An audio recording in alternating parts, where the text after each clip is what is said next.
نحمده ونصلي على رسوله الكريم أما بعد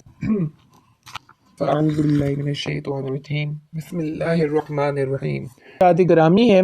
قاتل الذين لا يؤمنون بالله ولا باليوم الآخر ولا يحرمون ما حرم الله ورسوله ولا يدينون دين الحق من الذين أوتوا الكتاب حتى يعطوا الجزية عن يد وهم صاغرون۔ ان لوگوں سے لڑو جو اللہ تعالیٰ پر اور آخرت کے دین پر ایمان نہیں لاتے اور نہ اسے حرام جانتے ہیں جس سے اللہ تعالیٰ اور اس کے رسول نے حرام کیا، اور سچا دین قبول نہیں کرتے ان لوگوں میں سے جو اہل کتاب ہیں، یہاں تک کہ ذلیل ہو کر اپنے ہاتھ سے جزیہ دیں۔ جب اللہ تعالیٰ اپنے کتاب مبارک میں مسلمانوں کو خود حکم دے رہے ہیں کہ ان لوگوں سے لڑو جو اللہ کے دین کو، سچے دین کو قبول نہیں کرتے یا جزیہ دینے پہ راضی نہیں ہوتے، تو بحیثیت مسلمان پہ ہمارے پاس اعتراض کا کوئی حق نہیں ہے کہ ہم کہیں کہ ہر دین کے اپنے حقوق ہے، ہر دین کے برابر حقوق ہے۔ اگر کوئی کرسچن اپنی کرسچینٹی پہ رہنا چاہتا ہے، اگر کوئی یہودی اپنی یہودیت پہ رہنا چاہتا ہے، کوئی ہندو اپنے ہندوازم پہ رہنا چاہتا ہے، تو اس سے رہنے دیا جائے، کیونکہ اسے وہ دین حق لگتا ہے۔ لگنے کی بات نہیں ہے، یہ دنیا کا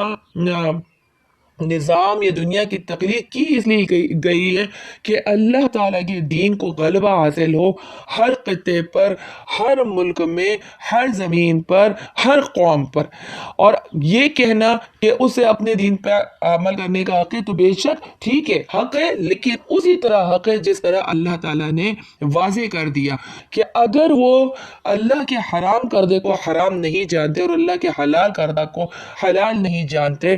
اور وہ اسلام کو ایک حق دین نہیں سمجھتے اور اللہ اور اس کے رسول پر ایمان نہیں لاتے، تو پھر ان کو ذلیل ہو کر ان سے جزیہ، ان کو ذلیل کرو۔ کس طرح ذلیل کرو؟ ذلیل کرنے کی اس میں فقہ میں اس لفظ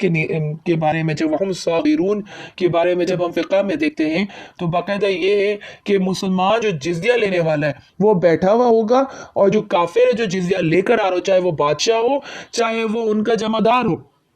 وہ خود اپنے پاؤں سے چل کر آئے گا، وہ بیٹھے گا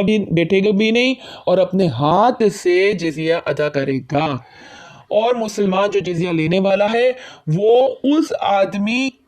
سے کھڑے ہو کر جزیہ نہیں لے گا۔ یعنی مثال کے طور پہ کسی ملک کا بادشاہ یا کسی ملک کا حاکم آیا تو مسلمان کو حکم نہیں ہے کہ وہ اپنی جگہ سے احتراماً کہ جی حاکم ہے اس کے لیے کھڑے ہو کر اس کے ہاتھ سے جزیہ لیا جائے، بلکہ وہ بیٹھا رہے گا اپنے روب اور دبدبے کے ساتھ، اور یہ کافر پست ہو کر ذلیل ہو کر لا کر جزیہ دے گا، کیونکہ اللہ تعالیٰ کا حق تھا اس کافر پر کہ وہ اللہ کو مانتا اور اس کے دین کو مانتا اور اس کے رسول کو مانتا، اور اس نے انکار کیا اور اس نے شیطان کی پیروی کی، تو اس کا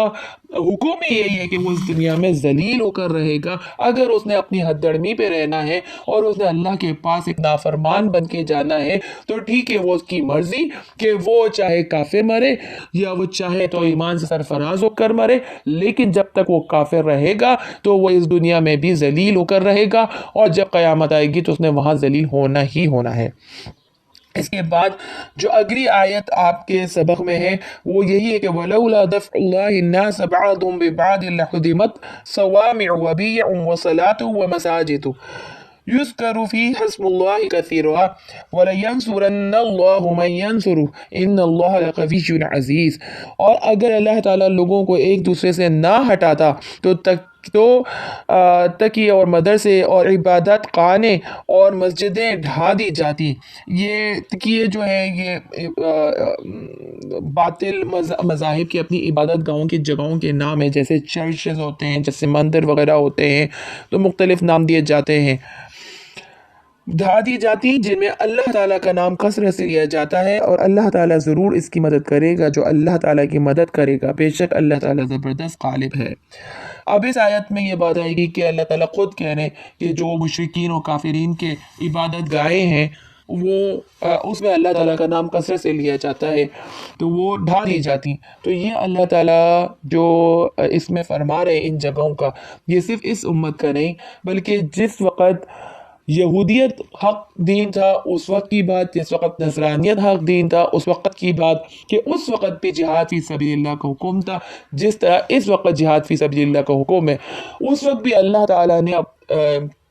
ایمان والوں کو یہی حکم دیا تھا کہ تم جہاد کرتے رہو تاکہ تمہاری دین کی حفاظت ہو۔ اگر تم جہاد نہیں کرو گے تو تمہاری تمام عبادت گاہوں کو یہ کافر، یہ شیطان کے پیروکار مٹا دیں گے اور ختم کر دیں گے، اور تمہیں احساس بھی نہیں ہوگا۔ آج آپ اپنی نظر دوڑائیں تو یہ حالات آپ کے سامنے واضح طور پر ہے۔ ہم نے آج تک کے جہاد کیا تو ملک تو چھوڑے، دنیا کا کون سا خطہ ہے جہاں پر اللہ کی مسجدوں کے ساتھ بے حرمتی نہیں ہو رہی، جہاں اللہ کی مسجدوں کو توڑا نہیں جا رہا؟ سب سے پہلے تو خود چائنا لے لے کہ وہاں پر مسلمانوں پہ ظلم جب ڈھانا شروع کیا تو مسجدوں کو بارز میں یعنی شراب خانے میں تبدیل کر دیا گیا، ناچ گانے کے اڈوں میں تبدیل کر دیا گیا، زناکاری کے اڈوں میں تبدیل کر دیا گیا، اور کچھ مسجدوں کو تو باقاعدہ اپنے ہاتھوں سے توڑ دیا گیا، ان کی گنبدوں کو، ان کے میناروں کو باقاعدہ توڑ کے پھینکا گیا۔ چائنا سے ہٹ کے ہندوستان کی طرف آئے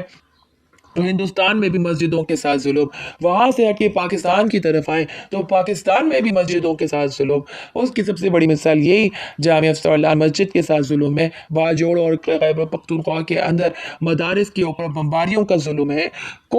کیا مسلمان ملک اور کیا کافر ملک، ہر جگہ یہی باقاعدہ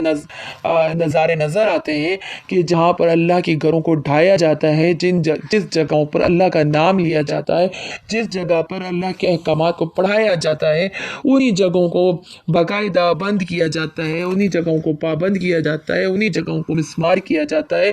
اور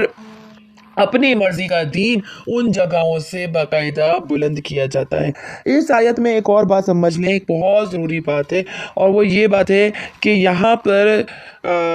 شعب الایمان ایک کتاب ہے حدیث کی، اور اس کے اندر امام ابو عبداللہ الحریمی رحمۃ اللہ علیہ اس کے مصنف وہ فرماتے ہیں کہ اللہ نے اس آیت مبارکہ میں یہ بات کھول کر سمجھا دی کہ اگر اللہ تعالیٰ مجاہد کے ذریعے سے مشرکوں کو نہ روکے اور مسلمانوں کے اس بات کی قوت عطا نہ فرمائے کہ وہ مشرکوں اور کافروں سے مرکز اسلام کا دفاع کرا سکیں اور کافروں کی طاقت کو توڑ سکیں، صرف دفاع کی بات نہیں ہے، بات یہ ہے کہ کافروں کی طاقت توڑنا مقصد ہوتا ہے، کہ کافروں کے پاس اتنی طاقت نہ ہو کہ وہ مسلمانوں پر غالب آئے یا مسلمانوں پہ ظلم ڈھائے۔ بہرحال آگے پڑھتی ہوں کہ کافروں کی طاقت کو توڑ سکے اور ان کی قوت کو پارا پارا کر سکے تو شرک زمین پر چھا جائے گا اور دین تباہ اور برباد ہو جائے گا۔ آگے فرماتے ہیں کہ بس یہ بات ثابت ہو گئی کہ جہاد ہی دین کی بقا اور دینداروں کی اپنی عبادات میں آزادی کا واحد راستہ ہے۔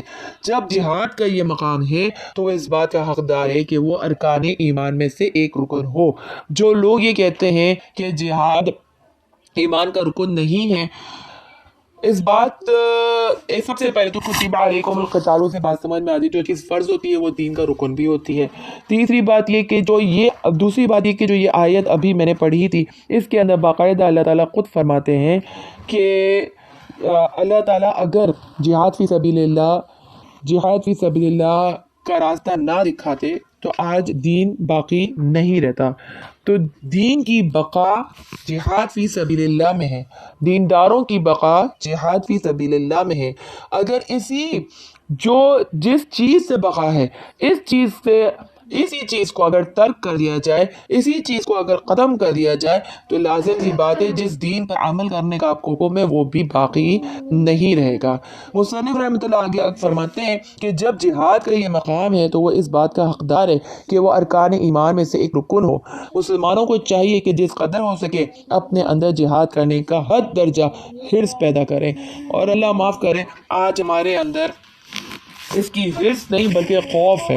اور اللہ تعالیٰ نے جس وقت فرض کیا وہ کتب علیکم القتال والی آیت نازل کی، اس میں اللہ تعالیٰ نے خود ہی فرما دیا کہ تمہیں جہاد فی سبیل اللہ پسند نہیں، اس وجہ سے کہ تمہیں موت سے خوف آتا ہے، اس وجہ سے کہ تمہیں لگتا ہے کہ تمہیں اپنی دنیا چھوڑنی پڑے گی، وہ کھانا پینا پہننا اوڑھنا اور اسٹینڈرڈ اور اسٹیٹسز تمہیں اپنی سوسائٹی کے چھوڑنے پڑیں گے،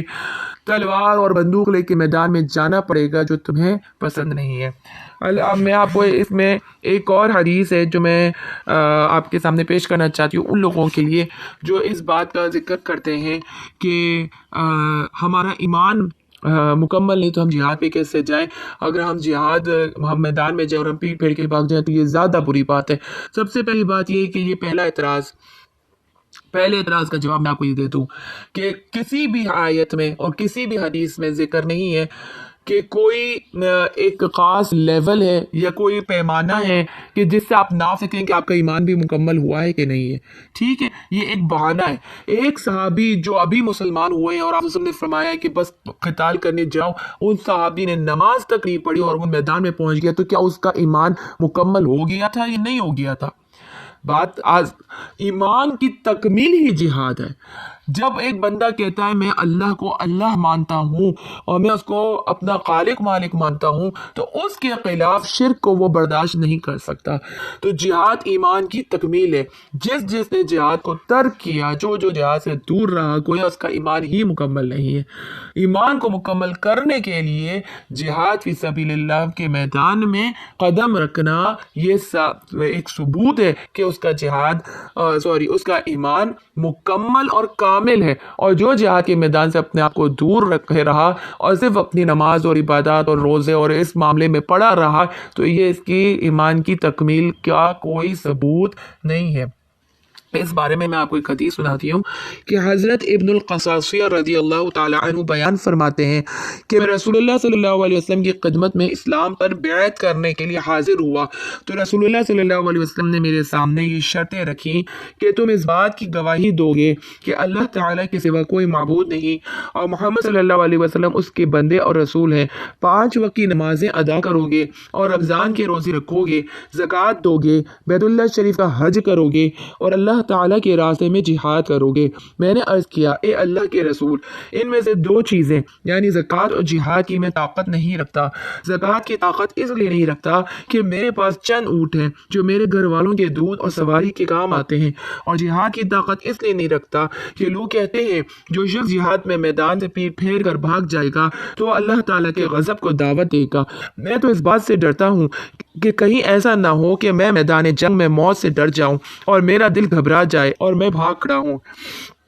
ابن القصاصیہ رضی اللہ تعالیٰ عنہ فرماتے ہیں کہ یہ بات سن کر رسول اللہ صلی اللہ علیہ وسلم نے میرا ہاتھ پکڑ کر اسے زور سے ہلایا اور فرمایا نہ صدقہ دو گے نہ جہاد کرو گے تو جنت میں کیسے داخل ہوگے؟ فرماتے ہیں کہ میں نے یہ سن کر عرض کیا اے اللہ کے رسول، میں آپ سے ان تمام چیزوں پر بیعت کرتا ہوں۔ بس آپ صلی اللہ علیہ وسلم نے مجھے ان تمام چیزوں پر بیعت فرما دیا۔ آپ اس حدیث میں غور کریں کہ اس بندے نے، صحابی نے آپ صلی اللہ علیہ وسلم کو باقاعدہ یہ کہا کہ میدان سے اگر میں بھاگ گیا تو کیا ہوگا۔ آپ صلی اللہ علیہ وسلم نے یہ نہیں فرمایا کہ ہاں صحیح بات ہے کہ تم پہلے اپنا ایمان مکمل کرو، تم پہلے اپنا ایمان مضبوط کرو، یہ نہیں فرمایا نبی پاک صلی اللہ علیہ وسلم نے، بلکہ آپ صلی اللہ علیہ وسلم نے ایمان کی تکمیل ہی جہاد کو فرما کے یہ کہا کہ جب تم جہاد نہیں کرو گے، تم زکوٰۃ نہیں دو گے تو تم جنت میں کیسے داخل ہوگے۔ اس حدیث سے بھی جہاد کا ایمان کا رکن ہونا ثابت ہوتا ہے کہ اس ایک رکن کو چھوڑنے پر بھی ایمان قابل قبول ہے یا نہیں سوال پیدا ہو جاتا ہے۔ میری بہنوں، یہ بات آپ اپنے ذہن میں رکھ لیں کہ جو لوگ یہ کہتے ہیں کہ ابھی ہمارا ایمان مکمل نہیں ہو، یہ کہتے کہتے دنیا سے چلے جاتے ہیں، تو اللہ جانتا ہے ان کے ساتھ اللہ کیا معاملہ کرتا ہے، معاف ہو جاتے ہیں، ان کو بخشش ہو جاتی ہے۔ ہم نہیں جانتے کہ آخرت میں کس کے ساتھ کیا معاملہ ہونا ہے، لیکن سوال یہ ہے کہ جو شخص یہ کہتا ہے کہ میرا ایمان ابھی مکمل نہیں ہوا، ابھی کامل نہیں ہوا، اور وہ جہاد کے میدان میں جاتا نہیں ہے اور وہ یہی کہتے کہتے دنیا سے رخصت ہو جاتا ہے، تو کیا وہ بے ایمان مرا ہے؟ میں خود اس اعتراض پہ ایک اعتراض پیش کر رہی ہوں کہ جس نے کہا میرا ایمان مکمل نہیں ہوا اور وہ مر گیا، تو کیا وہ بے ایمان مرا ہے؟ کیا ہم اسے کیا کہیں؟ تو یہ اعتراضات جو لوگ پیش کرتے ہیں کہ ابھی ہمارا ایمان مکمل نہیں ہوا، ابھی ہم نماز کی پابند نہیں ہوئے، ہم روزے کے پابند نہیں ہوئے، یہ جہاد کے لیے شرائط نہیں ہیں۔ ہر عمل کا اپنی اپنی جگہ اہمیت ہے. کسی جگہ کسی حدیث کسی آیت میں یہ بیان نہیں کہ اگر آپ ایک عمل پہ پورے پابند ہو گئے تب آپ دوسرے عمل پہ جا سکتے ہیں. ایسا کہیں نہیں ہے، بلکہ ہر عمل کی اپنی جگہ ایک اہمیت ہے اور ہر عمل کی اپنی جگہ اس کی ادائیگی ہے. وقت آنے پر ہر عمل کو اس وقت اس جگہ ادا کرنا لازم ہے. وآخر دعوانا الحمدللہ رب العالمین.